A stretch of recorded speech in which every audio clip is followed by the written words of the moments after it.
a very warm welcome. You're watching Gravitas with me, Molly Gambhir. Let's get started.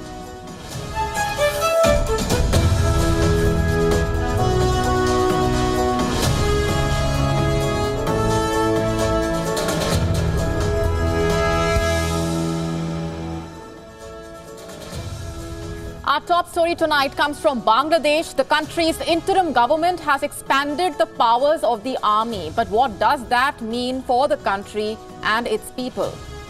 Also, has Muhammad Yunus become a dictator? Has Bangladesh fallen under military rule? We decode this and more shortly. Here's a look at what else is lined up for you on the show tonight. We get you the latest on the Russia-Ukraine war. We take a closer look at how Russia's Kursk counteroffensive is progressing and what things are looking like on the ground for both sides. A special report coming to you from Jammu and Kashmir. The Kashmir Valley has witnessed a historic surge in voter participation during its long-awaited assembly elections first phase. Did our planet Earth have rings like Saturn? We tell you what a study says. All this and more coming up.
Has Bangladesh's interim government chief, Muhammad Yunus, become a dictator?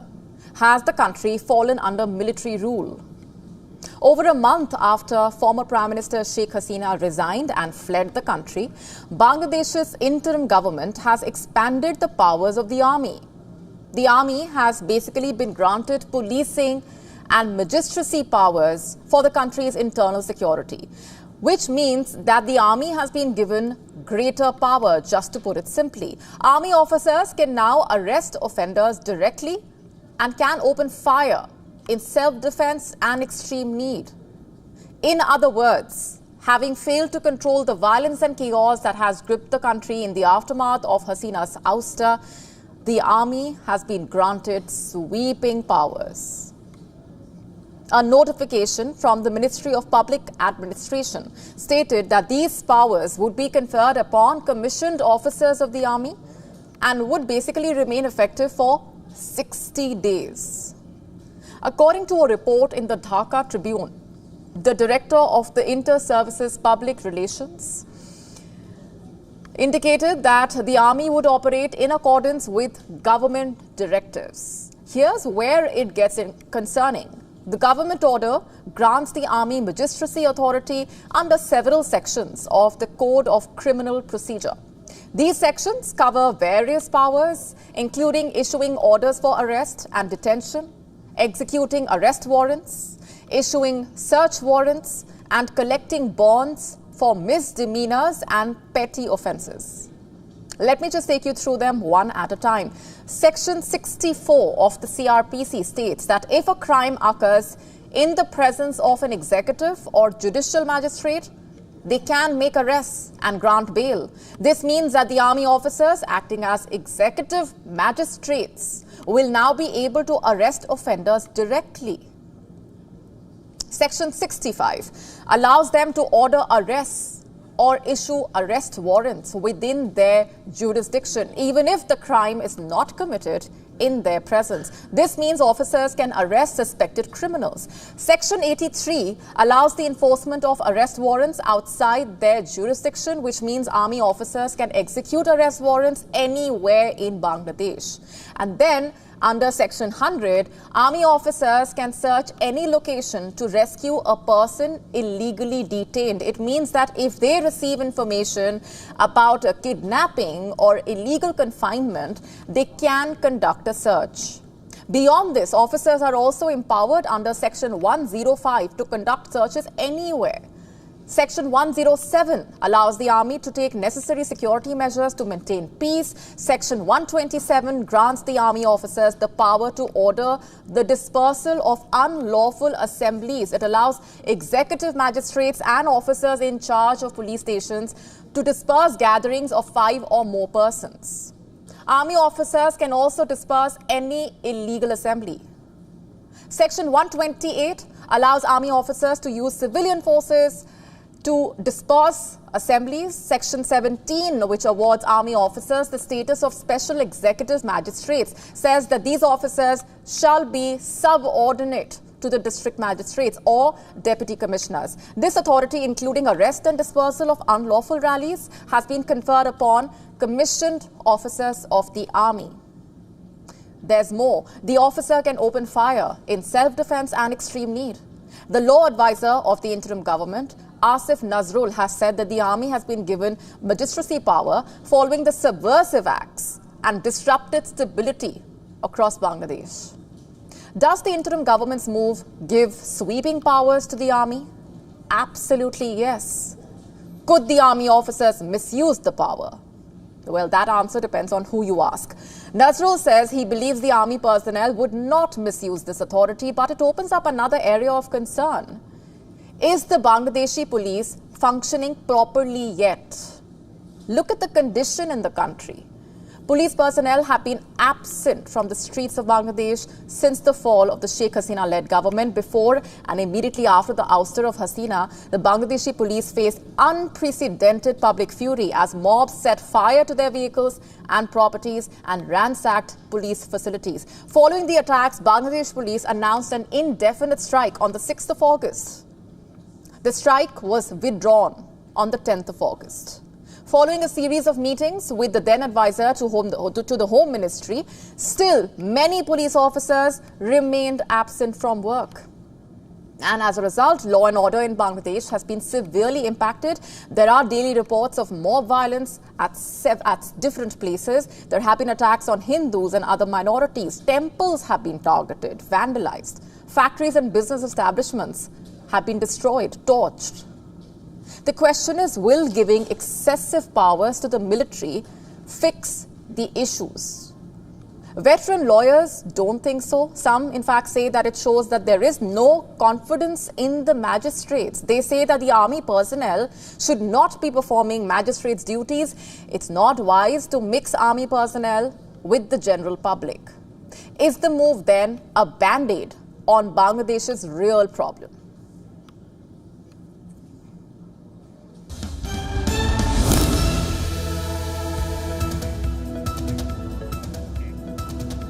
Shifting focus now to some breaking developments coming in from West Asia. Fresh explosions have taken place in multiple parts of Lebanon. As per the latest coming in, Lebanon's Hezbollah group says walkie-talkies used by some of its group members exploded in Beirut. In fact, dozens of people have been injured in the fresh blasts. Preliminary information indicating that several wireless devices suspected to be walkie-talkies exploded in the southern suburbs of Beirut, South Lebanon and the Bekaa region. Multiple explosions were also reported at the site of a funeral for 3 Hezbollah members and a child killed by exploding pagers the day before. A lot of ambulance activity also in the area, suggesting that there may be casualties or the injured are being transported to hospitals in and around Beirut. Images from Beirut showing several buildings and vehicles on fire. The exact nature and extent of these fresh explosions is not known yet. Now, these blasts, remember, coming less than 24 hours after thousands of pagers exploded across Lebanon. We told you about that. These claimed 12 lives and injured about 3,000 people. Hezbollah has vowed revenge for the blasts, laying the blame at Israel's doorstep. These are the fresh images that we are getting to you from on the ground in Lebanon. As per the details that have come in at this point, these images suggesting the aftermath of what's unfolded just a short while back. If you're just joining us, dozens of people have been injured in fresh blasts. Remember, we told you about the pager explosions. Now, in the latest, fresh blasts have taken place in multiple areas of Lebanon. Lebanon's Hezbollah group, in fact, saying that walkie-talkies used by some of its group members exploded in Beirut. As per the latest, dozens have been injured, 3 have been killed. Multiple explosions were also reported at the site of a funeral for 3 Hezbollah members and a child killed by the exploding pagers the day before. Remember, we told you about the aftermath of those pager explosions as well.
And speaking of the pager explosions, at first glance, a pager appears to be just a simple wireless telecommunications device that was widely in use until around a quarter of a century ago. But for Hezbollah, this was their lifeline. An intentional move to avoid Israel from detecting their location and use an old school method for communication. And this device, as per experts though, has 3 of the 5 most basic components to make an explosive device. You heard that right. A battery, a container, and a triggering device. What was left to add is a detonator, an explosive charge, and you have a mini bomb.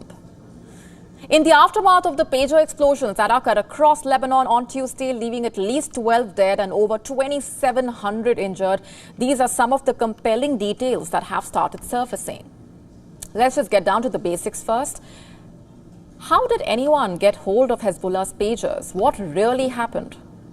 Reports suggest that Israel had hold of these devices even before Hezbollah did, allowing them the opportunity to tamper with the devices while in transit and before they crossed into Lebanon. It's important to note here that Israel has not made any statements regarding that attack. But history shows that Israel never claims responsibility or issues any statements indicating its involvement in such attacks. Reportedly, explosive materials weighing as little as 28 to 56 grams were implanted next to the battery of each pager. They were then fitted with a switch which could be triggered to detonate the explosives remotely. And this seems to be exactly what happened. Between 3:30 to 3:45 p.m. local time, a message appeared on the pagers, reportedly appearing as though it was coming from Hezbollah's leadership. It turns out the message was just a precursor to activating the explosives. Reports indicate that Israel had tampered with the pagers as early as 2 months ago and as far back as 2022. The exact timeline is only speculative at this point. Amid a series of wide-ranging theories published since the incident occurred, we move on to another crucial question. Why now? Why did Israel choose September 17 as the date to execute these attacks? Well, it seems it had little to do with planning and more to do with urgency. As per a report by American news website Axios, Israel became concerned that Hezbollah may have figured its plan and hence took a decision to execute the attacks immediately rather than take the risk of being detected. As per the report, the Israel Defense Minister, Yoav Gallant, informed the U.S. Secretary of Defense, Lloyd Austin. Allegedly, Gallant only informed Austin about an imminent attack in Lebanon without divulging specifics about the operation. Officially, the U.S., meanwhile, has dismissed having any prior knowledge about the operation. Listen in. So, with regard to Lebanon, the United States did not know about, nor was it involved in these incidents, and we're still gathering the information and gathering the facts. Broadly speaking, we've been very clear, and we remain very clear, about the importance of all parties avoiding any steps that could further escalate the conflict that we're trying to resolve in Gaza, to see it spread to other fronts. It's clearly not in the interest of anyone involved to see that happen, and that's why, again, it's imperative that all parties refrain from any actions that could escalate the conflict. So what was the impact of the operation and what really happens next? According to reports, Lebanon's health minister has said that at least 12 people died in the attacks and over 2,700 people have been injured, including civilians. The injured include at least 200 people who are in critical condition. We were sleeping when all we could see was the strikes hitting and the tents falling on us and the wood falling on us and our children. We pulled our children out. They were all buried under the sand. We pulled them out. We were so afraid, an unnatural fear. Until now. Hezbollah, meanwhile, in a statement, confirmed deaths of at least 2 fighters. Reportedly, family members of at least 3 Hezbollah leaders were also killed. Meanwhile, the injured reportedly included many Hezbollah members and Iran's ambassador to Lebanon. In a televised speech on the 13th of February, remember, Hezbollah's Secretary General Hassan Nasrallah had cautioned the group's members and supporters that their phones were more dangerous than even Israeli spies, subsequently urging the people to break or remove their phones entirely. Hezbollah then reportedly distributed over 5,000 pagers to its members, ranging from leaders to medics working in relief services. Following the latest attacks, will Hezbollah go back to using pagers as a mode to communicate? Meanwhile, Hezbollah has vowed to retaliate against Israel. Reportedly, Lebanon's Prime Minister has said that the explosions represented a serious violation of Lebanese sovereignty and a crime by all standards. And Hezbollah has said that Israel will receive its fair punishment for the blast. What exactly would that look like remains to be seen. The Hezbollah chief reportedly will be making an address on the issue on Thursday itself. What will Hezbollah's attack look like? Remember, on Monday, Israel's Prime Minister Benjamin Netanyahu said that the country will expand its war goals to ensure that residents of northern Israel who had to be evacuated due to persistent attacks by Hezbollah since October last year can return home. The US had reportedly cautioned Israel on escalating its attack against Hezbollah as it could potentially ignite a regional war. Officially, it remains to be seen what it says to Israel regarding the pager attacks and whether its statement can avoid the escalation of the war. That seems more and more on the brink.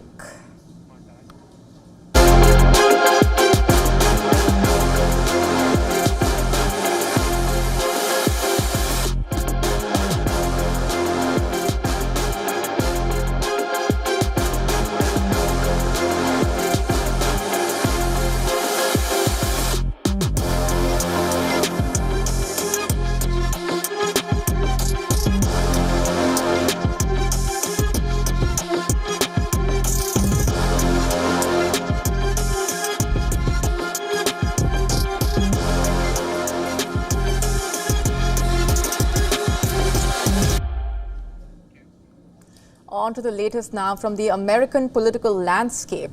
Former US President Donald Trump now increasingly appears to position his presidential opponent, US Vice President Kamala Harris, as a communist. Remember, that's a term used infinitely, especially during the Cold War era, across politics, US news, movies, TV series, in order to describe the USSR. On social media, Trump is now pinning the blame for what he calls the communist left rhetoric squarely on Harris's shoulders, dubbing her comrade Kamala, and in fact accusing her of spreading ideas that, according to him, are tearing America apart. Look at your screens right now. This is a post by Donald Trump from his official account just this Monday. As a part of that post, Trump claims that Harris's rhetoric has escalated political tensions to a point where, in his words, bullets are flying. Experts believe that he is running out of ways to appeal to voters. Harris now seems to be a regular target for this narrative, using the term communist. In fact, just last week, Trump called Harris a fascist multiple times, repeating the claim at rallies and press conferences. As per reports, at an Arizona rally on Thursday, Trump called Harris a Marxist, communist, fascist, socialist. A day later, in a new conference, he called her a radical left, Marxist, communist, and fascist. And it turns out this is not fresh rhetoric. We have a fascist person running who's incompetent, quote unquote. That is what Trump told Virginia residents during a campaign stop in August. At an Arizona rally in August, Trump said the true divide in American politics is between patriots with traditional values and, quote unquote, these far left fascists led by Harris and her group. And Trump has gone beyond saying that electing Harris would mean an end to American democracy. He has said that electing Harris would mean, quoting, "You are not going to have a country anymore." And, quoting further, "We are not going to have a country left," quote unquote. Will putting out such rhetoric out there over and over again help, is the question. And why Harris? Why does Trump insist on painting her as a communist? Is it because at this point his only strategy is to appeal to the most extreme fringes of his base? Is there substance behind the claims, or is this just red baiting? As we move closer to that electoral battle, we will find out soon enough whether Trump's attempt actually yields the desired results for him.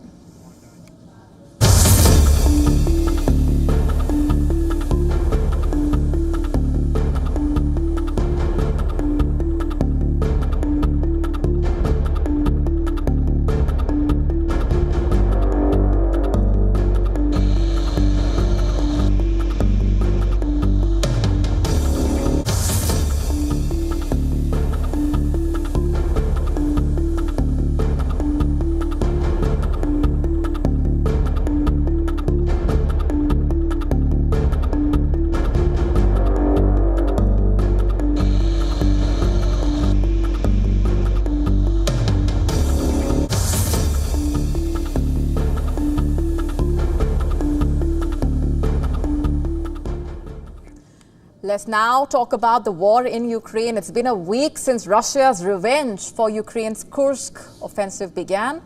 And in less than 7 days, Russia seems to have reclaimed several villages, threatening Ukraine's ability to hold on to Russian territory. A fierce aerial war is taking place there. Russia and Ukraine are engaged in air assaults, targeting each other's military bases as well as energy infrastructure. Both sides, in fact, are trying their best to degrade the other's ability to sustain the war. Here's what's happening on the battlefield. Over the past few weeks, the front line had been somewhat stable in the Kursk region. Ukraine had surprised the world by launching a cross-border raid on Russian territory on the 6th of August. It was a big win for the war-battered country that had been struggling to make gains on the battlefield. But after the initial setback, Moscow sent in more troops to reinforce its defenses in the area. According to reports, as many as 30,000 troops were deployed by Russia. The Russians were able to largely stop the Ukrainian advance. Last week, Moscow started a concerted counterattack. Satellite images and pictures from the battlefield show that the Russian troops have regained some territory. On Monday, in fact, the Russian authorities ordered evacuation of civilians from 2 districts in the area, suggesting plans for a counter-assault there. Meanwhile, Ukrainian forces have been on the move. In recent days, Ukrainian forces have pushed through another section of the border. Could Ukraine be trying to hamper the Russian counteroffensive by opening a whole new front? It's too soon to answer that. It's unclear whether Ukrainian troops have held on to any territory in the Russian region, in fact. Russia, remember, has been pressing ahead with its air campaign against Ukraine's energy infrastructure. The latest attack took place on Tuesday itself, where power plants in the northeastern Sumy region were targeted. Ukraine's energy network has been so badly damaged by months of attacks that experts have warned that power cuts will be unavoidable this winter. A dark winter ahead. And what's more, Russia has ramped up its air attacks on urban centers. Cities like Kiev, Kharkiv, Poltava have been targeted in air assaults. They have hit apartment buildings and a military academy. Outgunned and outnumbered on the battlefield, the Ukrainian authorities have argued for months that one way to unsettle the Russian military operations is to conduct airstrikes on military bases deep inside Russia from where attacks are launched or prepared. And as a result, Ukraine has hit oil refineries, power plants, airfields, military factories, all in an attempt to disrupt the logistics of the Russian military. Some attacks have also targeted urban centers, such as the Moscow area. So far, the Ukrainian forces have used homemade weapons, mostly drones, to conduct aerial attacks deep inside Russia.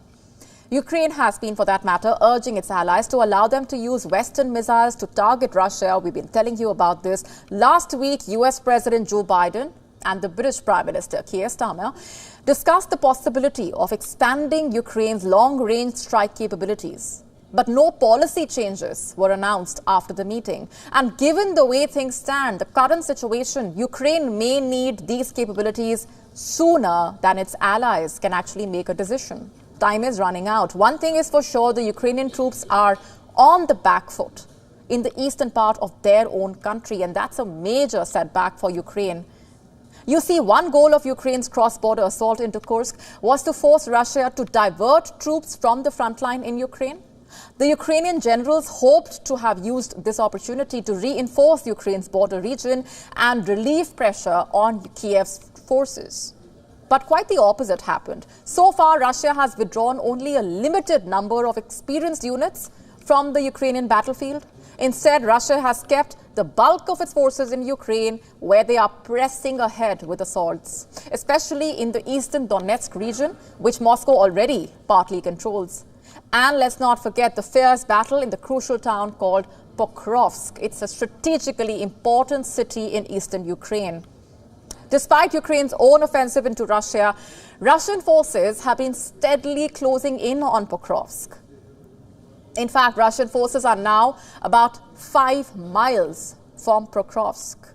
And with the fighting getting more intense, water and electricity supplies have been cut off in Pokrovsk.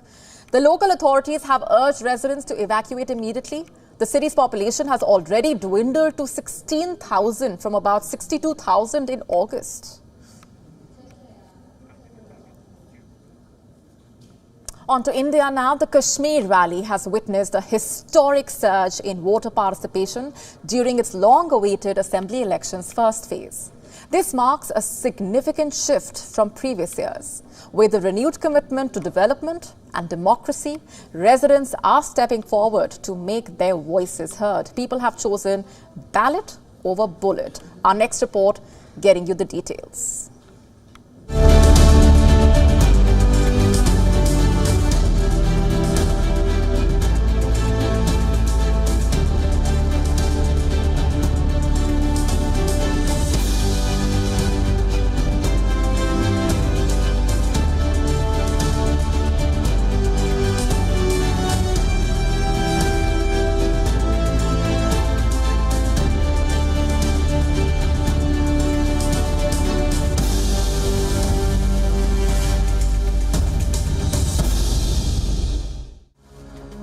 South Kashmir's districts Pulwama, Shopian, Kulgam and Anantnag were previously known as the hotbeds of terror, with low voter turnout during elections.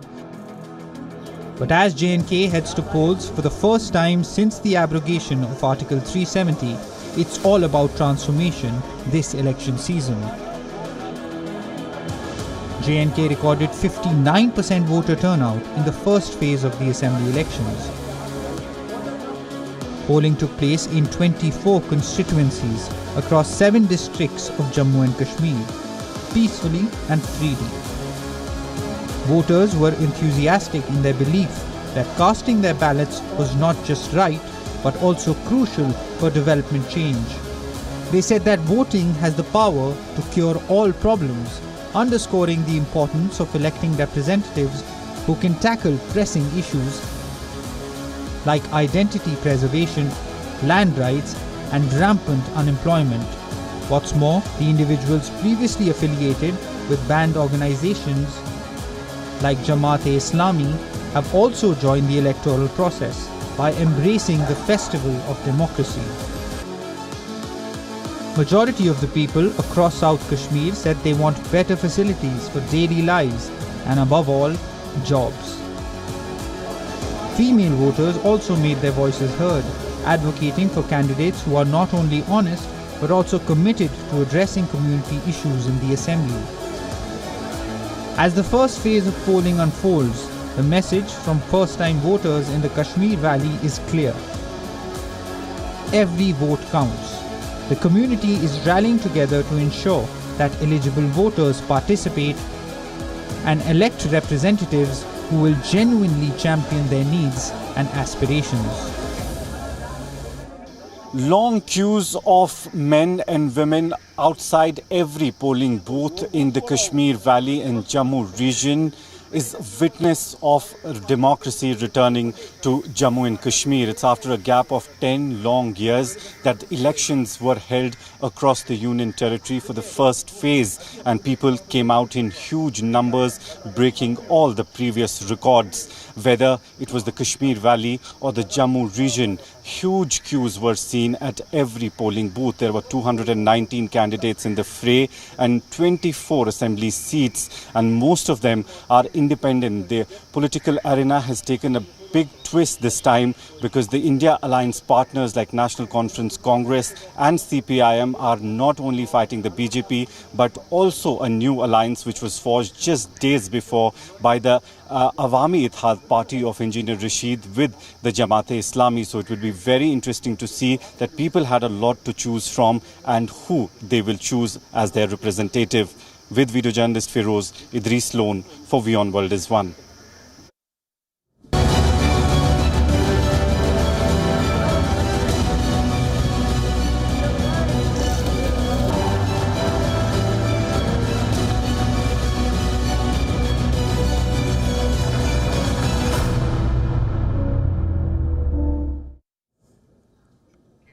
UK Prime Minister Keir Starmer, who's also the leader of the Labour Party, has reportedly avoided being investigated over a potential breach of parliamentary rules. That's the allegation. The allegations basically revolve around expensive gifts given to his wife by Labour donor Wahid Ali, as per reports.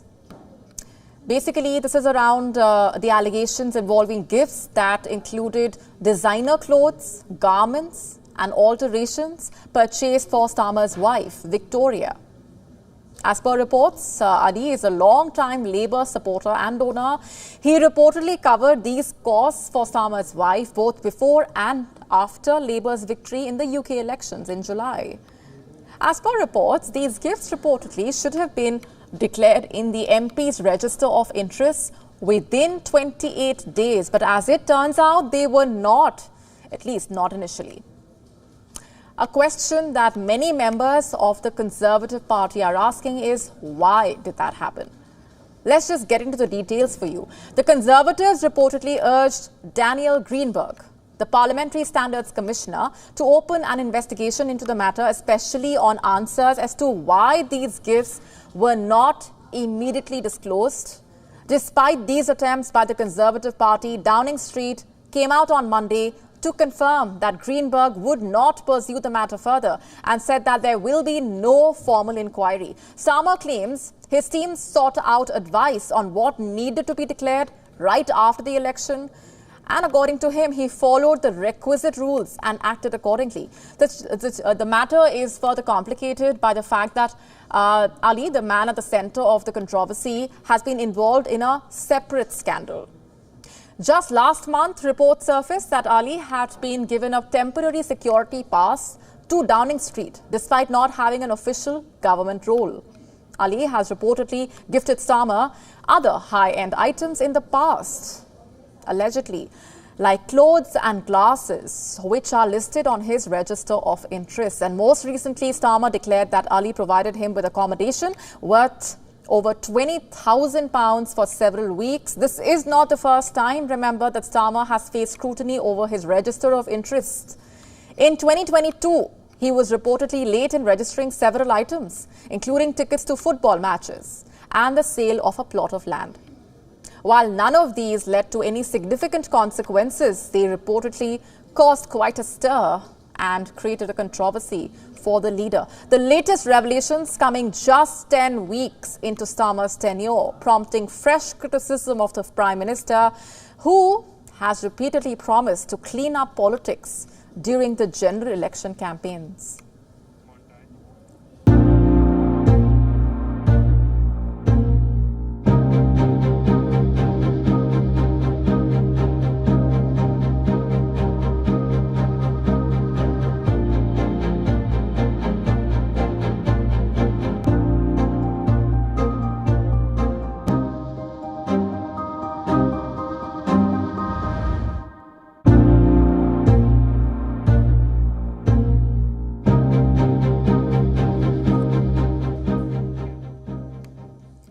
Our next story is about rings. No, not the ones you wear on your fingers, not the ones made out of diamonds, but instead planet rings. I know what comes to your mind the second I mention that. The planet Saturn, right? Well, its rings are majestic. And what if you were told that our planet, the Earth, could have had rings like Saturn? Yes, before you start scratching your head, let me tell you what this is about. A new study suggests that the rings lasted for tens of millions of years and may have impacted the planet's climate. The study by Andy Tompkins and his colleagues at Monash University in Melbourne has been making headlines, naturally so. It has triggered a lot of curiosity, a lot of questions as well. The study has been published in Earth and Planetary Science Letters. It is based on the assessment of 21 asteroid craters from the Ordovician impact spike period 466 million years ago. 466 million. Let me tell you what the researchers basically said. According to them, these crater sites were caused by larger objects in a previously unidentified ring being pulled out of orbit and crashing into our planet. In other words, they feel that this happened after our planet's encounter with a large asteroid millions of years ago. Saturn's rings, of course, are one of the most spectacular features of our solar system. So this study has sparked a lot of curiosity. Remember, it was Italian astronomer Galileo Galilei who first spotted these rings from his ancient telescope. This was back in the 17th century. The rings are basically bands of ice and rocks and cosmic dust. And by the way, remember we told you earlier that soon the view that we get of the Saturn from the Earth will be ringless, which means that the rings will very much be there, but we will not be able to see them from planet Earth. The rings will disappear from sight in March next year until November 2025. In fact, the rings may actually disappear for good in the coming years. A long while to go for that. While Saturn is over 4.5 billion years ago, years old, 4.5 billion years old, researchers believe that the rings are comparatively much younger. And they could have come into being only in the last 400 million years. Scientists believe the rings are halfway through their lifespan and they may be gone in another 15 million to 400 million years. They are apparently falling into the planet.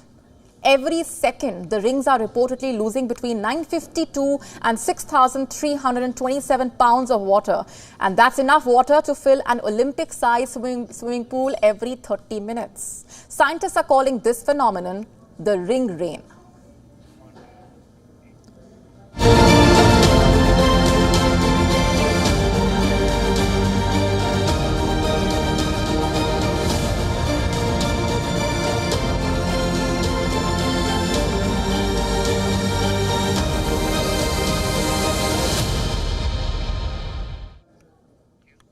If you are a coffee lover who is often warned about the dangers of a lot of caffeine, this one is for you. A study published in the Journal of Clinical Endocrinology and Metabolism will put critics in their place in a way. It says that caffeine consumed regularly in coffee or tea may actually be good for your heart, and especially when you have several cups in a day. So that puts unwelcome advice against caffeine to rest. Researchers in China and Sweden found that taking in a moderately high dose of caffeine daily actually meant a lower risk of developing a range of modern-day disorders like hypertension, stroke, diabetes, coronary heart disease. Moderately high over here means 3 or more cups of coffee or 5 or more cups of tea. And the benefits are quite crucial. More than 40% lower relative risk of developing these illnesses. And they also have some pretty strong evidence to show for it. Here's how they carried out the research, if you're wondering. Data was collected from about 180,000 people in the UK Biobank, a large biomedical database and research resource that follows people long-term. Those involved did not have cardiometabolic diseases at the outset. Another group about the same size, again some 180,000 people, was used to investigate the association of coffee or tea on heart health. All the participants reported their caffeine consumption down 11 years, coffee or black tea or green tea, and also any cardiometabolic issues they developed. And this was done through their primary care data, hospital records, and so on. And the findings said it all, so to speak. Moderate caffeine consumers had a reduced risk of new onset cardiometabolic multimorbidity. The risk was reduced by 48.1% if they had 3 cups a day, or 40.7% if they had 200 to 300 milligrams of caffeine daily, compared with people who did not drink or drank less than 1 cup. That's not all. 5 cups of tea a day was associated with a lower risk of type 2 diabetes progressing to coronary heart disease, and also a lower risk of type 2 diabetes leading to stroke. The findings need to be verified with further research, but they do indicate that moderate caffeine intake may have a protective effect for cardiovascular health among many people. The authors hope that the metabolites that they have identified, which basically link caffeine to cardiovascular health, will provide clues to uncover the biological mechanisms behind caffeine's potentially powerful health effects. That's some way from being told only of the dangers of caffeine.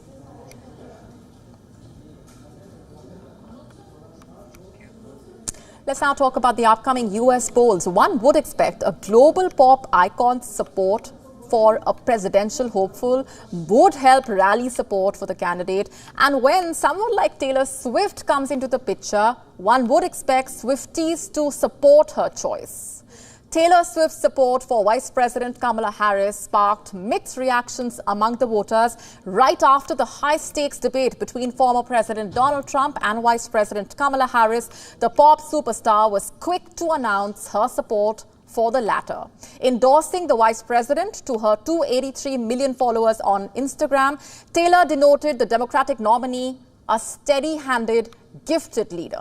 The Grammy-winning artist went on to say she was heartened and impressed by Harris's selection of Minnesota Governor Tim Walz as her running mate, calling him a champion of LGBTQ+ rights and a woman's right to show her body for decades.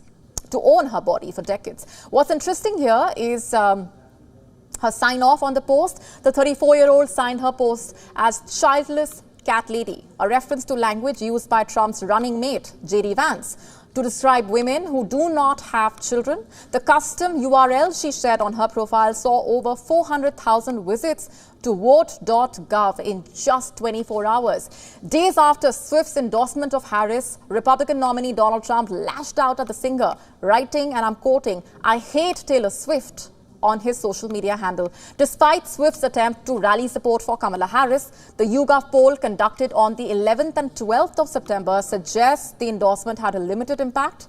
As per the poll, only 8% of respondents said Swift's approval would make them vote for Kamala Harris. In a shocking revelation, 20% of participants said they would less likely support Democratic nominee after Swift's post. A majority of over 60% of respondents said Taylor's opinion did not impact their decision. While a celebrity backing can attract attention, does it really mean that the celebrities can sway the voters in these upcoming elections is the question. With that, it's a wrap on this edition of Gravitas tonight. This is me, Caffeine, signing off. Thanks for watching.